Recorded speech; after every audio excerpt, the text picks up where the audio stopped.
And we begin this hour in Nigeria, where there are plans to spend 26.1 trillion naira for the 2024 budget, and this will assume an oil price of $73.96 for its expenditure at an exchange rate of 700 naira per dollar. Minister of Budget and Economic Planning, Atiku Bagudu, made this known on Monday, saying Nigeria will target oil production of 1.78 million barrels per day under the 2024 spending plan. He added that the government will set aside 8.25 trillion naira for debt servicing and 7.78 trillion naira to cover salaries and pension for civil servants. Bagudu said the economy is expected to grow at a rate of 3.76% next year, with inflation currently a 20-year high of 27.72%, moderating the 21 next year. Now, to discuss this further, we're being joined by an economist and managing director of Nous-Ananke Solutions Limited, Femi Onakanren. Good morning, Femi, and thank you so much for joining us on News Central this morning. Good morning. It's a pleasure to be with you. All right, so just as we have reported, Nigeria plans to spend 26.01 trillion naira for the 2024 budget.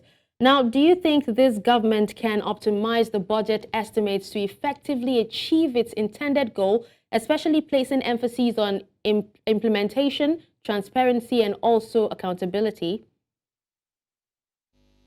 Well, the budget is very interesting. It represents a 20% jump approximately in the previous budget appropriated. And the things we need to look at regarding this budget is, number one, we need to look at utilization of the previous budget, and then also look at how things are here marked in the current budget.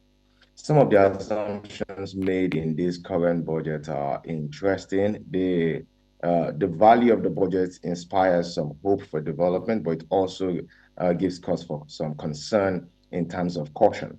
For example, we have looked at the position presented and saying that we're going to be running at $73 about per barrel is a bit, I think, ambitious. And most of the previous this year, crude oil prices have been far less than the current $90 plus per barrel. So we would like to also think that because of the prevailing economic circumstances and increase in demand, shortage in demand, the prices will go up as per OPEC regulation.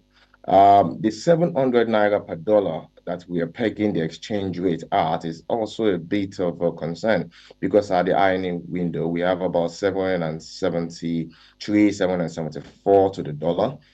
And we are doing the black market rate of over 1,000 naira to the dollar.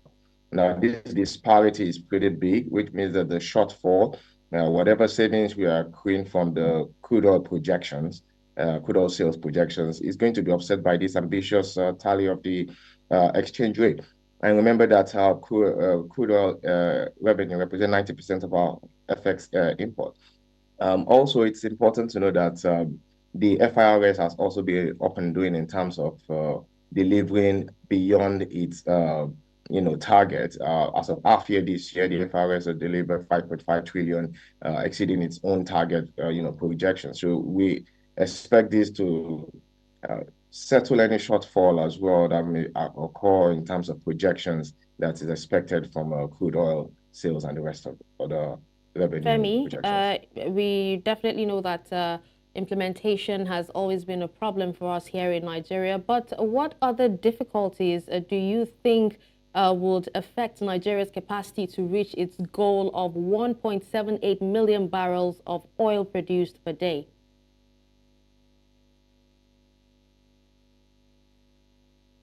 Hello, Femi, can you hear me?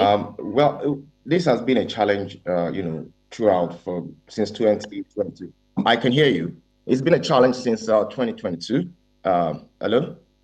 Yeah, hello, please go ahead. Yes, go ahead. Oh, can you hear me? Yes, I can hear you. Go ahead. Okay, right. It's been a challenge since for a couple of years now. We've been able to meet our projections. Our production.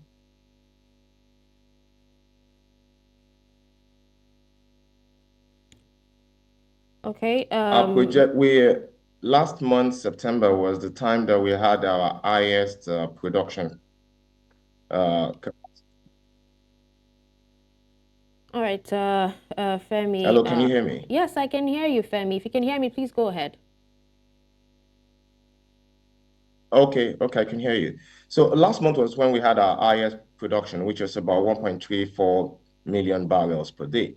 And we've been unable to meet our OPEC target. We had been given a quota of about 1.7. We struggled most of the year to meet our target output. And so I think it is a bit ambitious for us to target 1.78 at this particular point in time, especially as we are yet to resolve concretely some of the pressing issues, such as crude oil theft at the different terminals.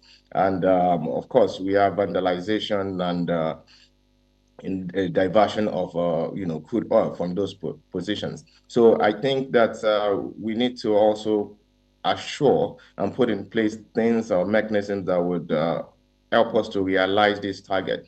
We have not been able to meet up to 1.5 in terms of crude oil, 1.5 million in terms of crude oil production. So setting a production target of 1.78, is a bit ambitious. We had set 1.88 the previous term. And unfortunately, we were not able to even meet close to that target at any point. Like I said, September represented our highest position. So we believe that it would be best if we just adjust expectations so that we can have a budget that can reflect the position and not be too ambitious.